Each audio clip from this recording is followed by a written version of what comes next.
moving with the technology. How to get to market quickly. Okay, so I am now introducing myself. I am moderating this panel.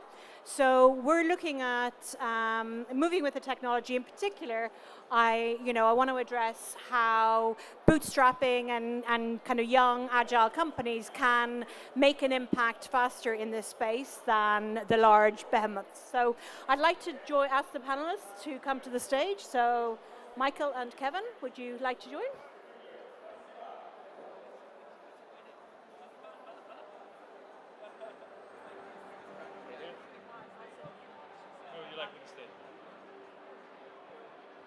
Everybody. Okay, so I'll start. Do you want to each say a quick hello and introduce? Hello, hello. Hi everyone, I'm Michael. I'm one of the partners at Metaverse Architects. Metaverse Architects is a leading development and 3D studio. Primarily we build on decentralized, but we also build on other spaces and private spaces. I'll leave it to Kevin now. Let's go. We got a packed house for one of the last panel sessions of the day, but we're gonna bring the energy no matter what. So that's what I'm talking about. Kevin Soltani from Mintrist. I'm communications officer there. We pride ourselves as being one of the most secure, newest protocols in the DeFi space. Very excited to be here. We'll talk a little bit about the investment side, but the growth, and I think that we all have a lot to add here. Given the crypto winter, given all the headaches, given everything, you still got to crush it. You still got to go forward every day. So we're going to talk a little bit about that. Fantastic, thank you. My name is Sheraz Ahmed, coming from Switzerland.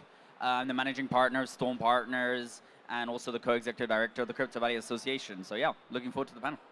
Okay, brilliant. So that's everybody introduced. I'm Aideen Short, and I have been here for the last 2 days, so you should probably know me by now. Okay, so Kevin, I'm going to start with you. So you've just had a very successful private launch with Mintrist.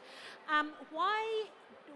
And I'll come to you after that, Michael, especially about your new offices here and the expansion. But why does it?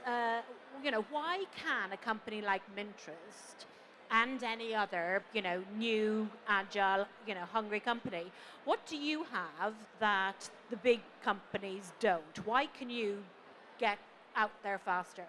So I think we reverse engineered the process of raising capital, connecting with the community, working with them in tandem. So most people go after a subset of investors that they feel that can close the round with, a subset of community members that they feel can join the network.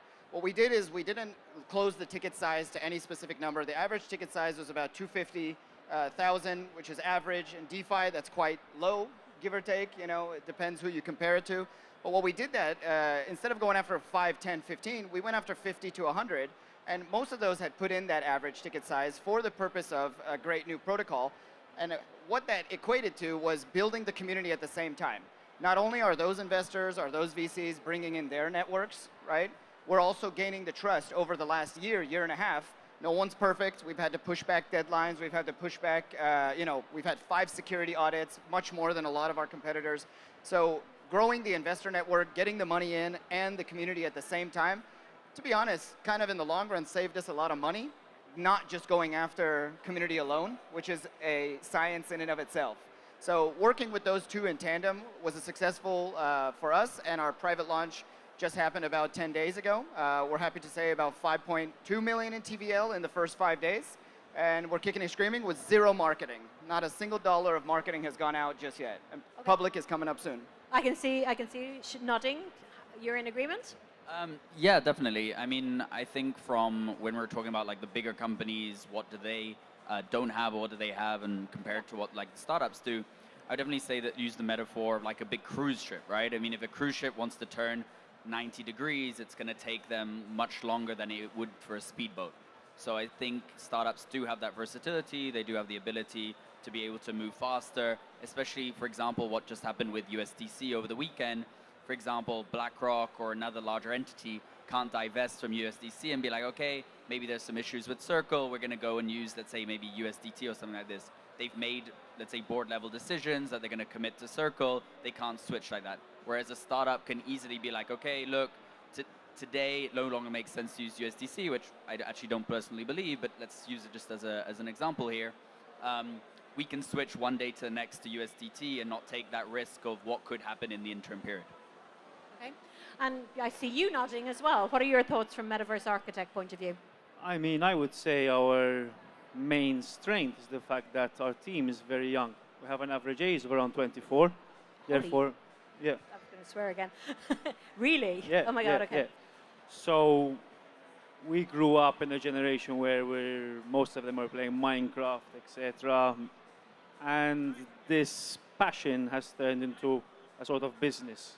I mean, I remember a year and a half ago, we were all in one of my partners' flat and all building the business, and it was very exciting. And this transition has led to where we are today. Yeah, because I know one of your partners is like I was talking to him about ChatGPT, and I got to the point where he was actually asking strangers on the street. I was like, okay, you really have gone, and I can't imagine the passion in such a big organization. Such a passion in a big organization in terms of... Yes, that somebody's going to take their job and go out on the street and ask strangers, what do you think of ChatGPT?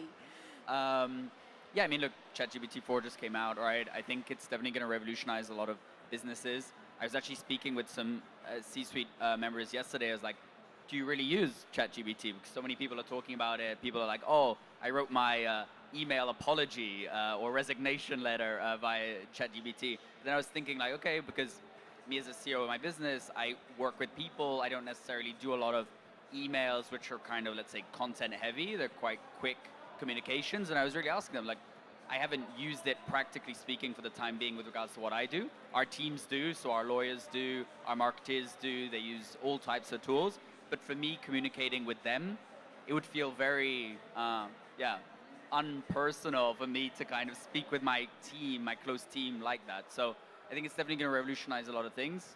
For my specific, let's say, day-to-day, I still haven't found the use case for it, but let's see. I haven't tested ChatGPT 4, but I would love for somebody to be able to convince me otherwise. Okay, so I'm going to throw this to you because I know within days of the original launch, your company had a brand new product, and like that kind of goes to what we're saying here is I can't ever imagine a larger company, a larger entity going, okay, I'm going to do this.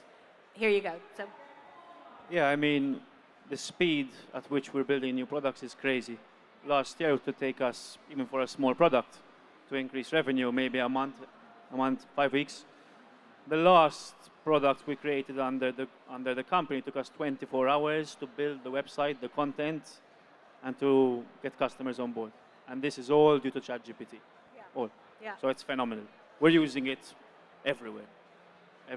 And so that's one of the things, I guess, that you can just, if you are able to look beyond kind of the rules and the regulations within your company, you can move quicker. Going back to you, Kevin, I mean, with Mintrust, I mean, you have, I think, versus other sectors, because you're in DeFi, because there's a certain level of expectation, and I'm not going to use the word regulation to certain, like you had security audits. I mean, you wouldn't get a product live in 24 hours if you had 5 security audits. So how can you, given that you're subject to the same kind of onerous kind of, checks that quick products aren't, what's the advantage you have over other companies? DeFi is a very tricky one because just, 3 days ago, Euler was hacked for 200 million, 150 million, if I'm not mistaken. Super sad, just another one in the bucket. But if you look at, it's not all their fault, as we always say, but they ran security audits. They did their best, but there's always something, there's a hole that they're going to find. This is why we just completed our 5th security audit. Right, we have a due diligence not only to ourselves, but to our clients, to our customers, to the retail, to the investors, all encompassing that they're looking for the best, safest, secure place to place their money. In the old days, that's what the bank provided you, right? As of this weekend, that whole thing fell apart. But they used to say, run to the banks for secure money. And now they're saying, run to crypto in some essences for secure money. We kind of modeled ourselves after the bigger boys in the room of DeFi. They've done a really great job. I'm not going to, hurt my competition and say that we're after them, but Aave and Compound, they've done a great job at the security layers. We followed that kind of traction on security. Where we feel we're a little bit better is that we capture the fees where they don't and redistribute them back to our token holders. This will also increase the TVL. I'm sorry, as TVL increases, so does the token value. If you do look at those other two, that's not true. Market caps, TVLs will go up as sometimes token value will come down. Well, that's just not fair to the future client of DeFi, who very little education is happening in DeFi as well. So we're providing a few of those, and I knocked off, security. I knocked off competitors, capturing fees, but also it's the education, right? If you can educate people within DeFi, you'll understand why the security layers are so important. You'll understand why capturing fees and increasing your token value is so important. And so, yeah, I'll go back to the security layer. We're proud of that. We're happy, and we feel just that much more secure for the retail investor, let alone the actual investor. Yeah, but sorry. No, I was just going to say, I mean, we talk often about the benefits of innovation, but there's also the side of putting into ChatGPT, find the vulnerability in this code, right? And then you're always playing this kind of cat and mouse game of, okay, is your protocol secure enough to kind of face that level of AI and being able to find vulnerabilities? Because, of course, if you can find business opportunities, there's always the other side. And I think when we look at the news today, they're not really speaking too much about all of the vulnerabilities that there could be within the banking system, within anything that uses data and tech today. So I think it's definitely a light that should be shined. Okay, so going on to that leads on to a very interesting question, which is done is better than perfect. And that's a luxury that kind of smaller companies and innovators and entrepreneurs can do, that a host of legal and marketing and, in larger companies, not stifle innovation, but slow it down because they have a bigger stuff to lose. So where are you on that? All of you are nodding, so I'd love to hear all of your opinions. Done is better than perfect. Yeah, I was just going to say, like, in terms of does the startup model work at scale, right? Would you do the same thing if you had 2 million TVL, if you had 200 million, right? I mean, and it's also one of those things, yeah, you can be very agile, cost efficient, use the 80-20 Pareto's rule, but when you look at the larger companies, they can't, right? So it's also when you're scaling out your models, understanding, okay, at what point are we going to have a higher like OPEX or CAPEX based on the fact that we're bigger and we need to take more insurance risks on various different layers. So maybe it's then easier to have segregated pools, for example, in DeFi, where you just have a certain amount and your risk is essentially hedged. But I think it's very important to know as you scale, the risk becomes definitely higher, and putting in more and more capital to make sure that that risk is, there's not that premium there, it becomes more and more difficult. Yeah, because I mean, Michael, with your, when you're talking about putting products out in 24 hours and stuff like that, I mean, you surely have to. I mean, it's not. I'm unless you're unique in this world. I mean, there's bugs and there's things you've got to fix and go back. So clearly, you work on the principle, get it out, and as long as it's almost there, we'll figure it out. Yeah, I mean, we work on the MVP principle, right? If we start seeing that it's generating slight amount of revenue, from an SEO perspective, it's done better than other products. We can compare it to the first business we created. We would then put more attention into it, right? We're in a very fast-moving industry, and I think the more products we can scale out, the bigger chance of that product helping increase the value of the main business. Okay, so I'm gonna go on to a touchy subject. So the Silicon Valley Bank. I mean, it's like I saw an article today or yesterday that just said the collapse of SVB is destroyed Web3. Now that's just absolute cack. I mean, you're not going to destroy the inevitable. But one thing that I just think is does right, it's not good. I'm not going to even, go there in terms of the effects. This isn't the conversation. But one thing that I think this has highlighted is that innovation is not just literally in Silicon Valley. And I know lots of platforms and stuff are there that are hugely important. But, we're here. You've just set up in Dubai yourself. And I think this is highlighting that, it's put a spotlight on the fact that there is entrepreneurship, and there is actually a lot of smart people doing a lot of smart things around the world. Yeah, I mean, I'm smart. I'm. That's that's guaranteed. It's just a pity that the greed of certain people or the regulations stifle the innovation in this sense. I mean, the biggest risk, in my opinion, for our industry due to the collapse is the fact that the bank would invest in companies like us that take an equity percentage and they say, listen, but if we're going to invest cash into you, you have to keep the money in our bank. So that is where we would struggle, or we would hypothetically struggle if we had to be in that position. Luckily, we're not. But yeah. Yeah. No, because you're nodding as well. Go ahead. Yeah, no, I mean, off of his last point and now this last point, it's all about the pivot, right? In any sense of the word. If your bank goes down and you're highly over leveraged to that, the only choice you have now is to figure out a pivot.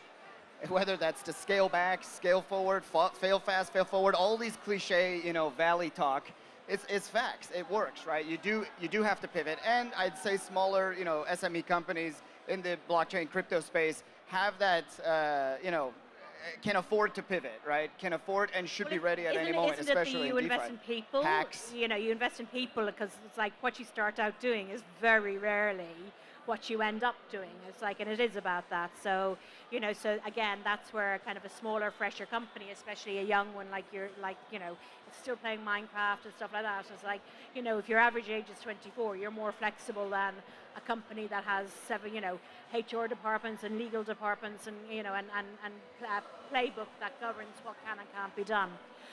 We have run out of time. Does anybody have any questions?